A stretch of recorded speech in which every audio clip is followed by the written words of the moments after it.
Le César est attribué à Rico. Merci beaucoup pour le César cristalline de la vidéo qui a dépassé les 1000 vues, de la première vidéo qui a dépassé les 1000 vues. Ça fait plaisir. Merci à vous de l'avoir regardé. Merci au règlement de l'avoir partagé via Twitter et dans sa story Instagram directement avec le lien. Et ça, c'est pas négligeable. Donc voilà, j'espère que la suite de ce qui va arriver va vous plaire. Et puis voilà, que dire de plus? C'est parti pour la vidéo.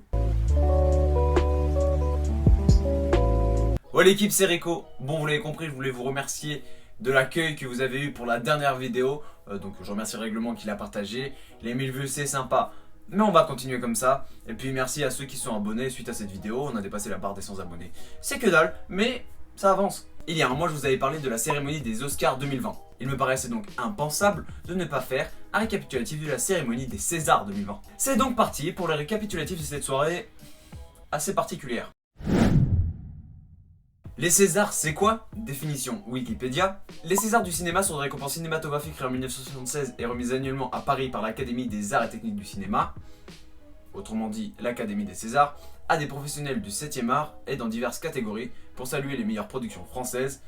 En gros, c'est l'équivalent des Oscars pour la faire courte. Ce qui s'est passé dans la soirée du 28 février, date des Césars 2020, pourrait se résumer dans la phrase prononcée par le réalisateur Olivier Nakache à la fin de la cérémonie. Il y aura un avant et un après cette soirée des Césars. Alors qu'est-ce qui s'est passé pendant cette soirée pour qu'on puisse en arriver là comme conclusion pour la cérémonie des Césars 2020? On va voir ça maintenant.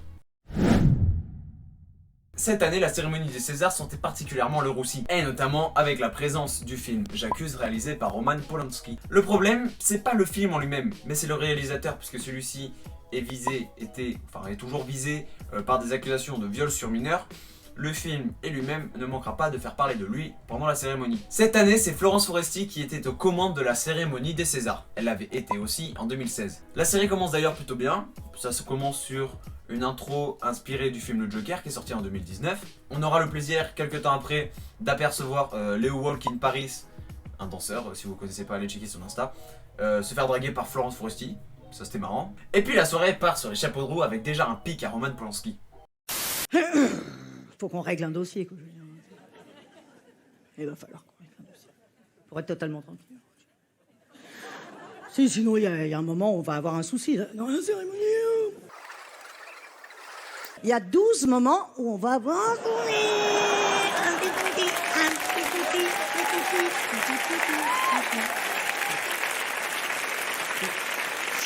Non, alors je pose la question.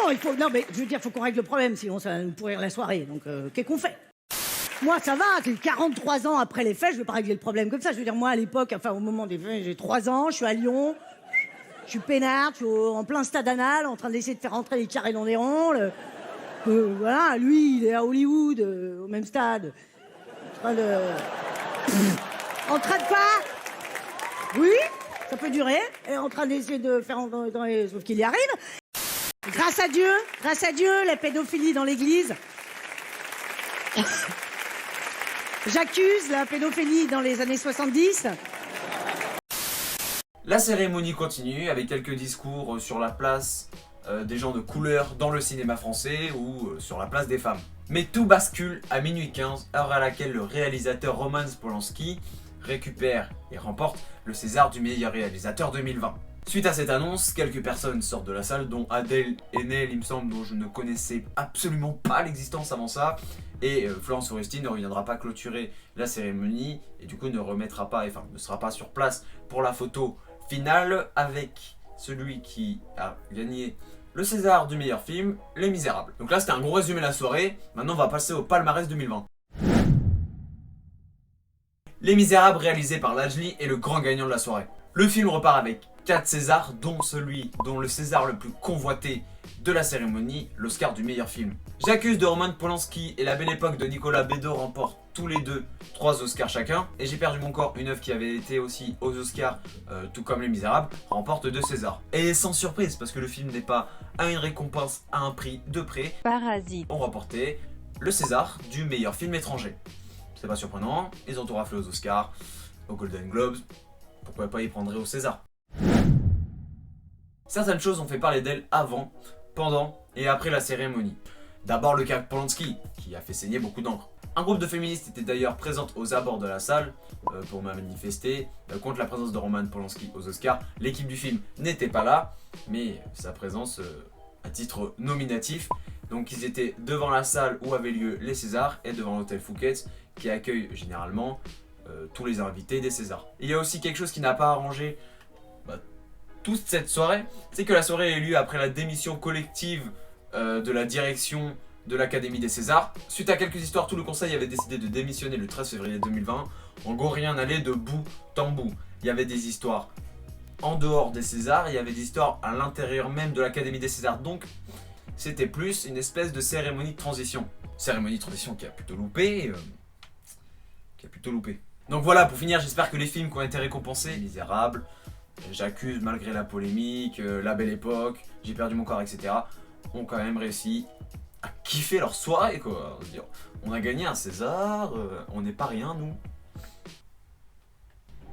Donc voilà, je n'irai pas plus loin sur cette cérémonie. Après, c'est à vous de vous faire votre propre avis, parce qu'il s'est passé bien d'autres choses lors de cette cérémonie. On a eu par exemple Forestier qui est parti à l'annonce de Polanski réalisateur. T'es maître de cérémonie, on te paye un gros chèque, Canal+ te paye un gros chèque. Alors je sais qu'elle a des convictions, elle est d'ailleurs engagée contre la violence contre les femmes. Ensuite il y a la polémique de est-ce que Roman Polanski mérite-t-il vraiment son César? Voilà, moi j'ai mon avis dessus, mais faites-vous votre avis. Et ensuite vous pouvez vous faire votre avis sur le malaise de Aïssa Mega, qui a fait un discours plein de sens, mais qui a loupé le coche, je sais pas, c'était assez gênant. Alors j'ai compris plus ou moins ce qu'elle voulait dire, et encore, mais voilà, c'était un peu malaisant. Enfin bref, cette cérémonie elle n'allait pas du tout. Carte fin de jeu. Voilà l'équipe, j'espère que cette vidéo vous a plu. Comme je vous l'ai dit tout à l'heure, n'hésitez pas à mettre un pouce bleu, voilà, à vous abonner et à mettre la cloche pour recevoir les notifications. C'est important, je pense que je suis pas le seul à vous le répéter. Je vous invite à aller voir mon Instagram qui s'affiche là. On va essayer de le mettre là. Voilà, Rico-Gilet, c'est là où se passe la plupart des choses. C'est là où vous serez au courant des vidéos qui arrivent et des coulisses de la chaîne, quoi. Est-ce que j'essaye de vous donner envie peut-être un peu? J'espère que j'y arrive ou pas d'ailleurs. C'était Rico, je vous souhaite une bonne semaine. Bye. Elle a pris mon cœur.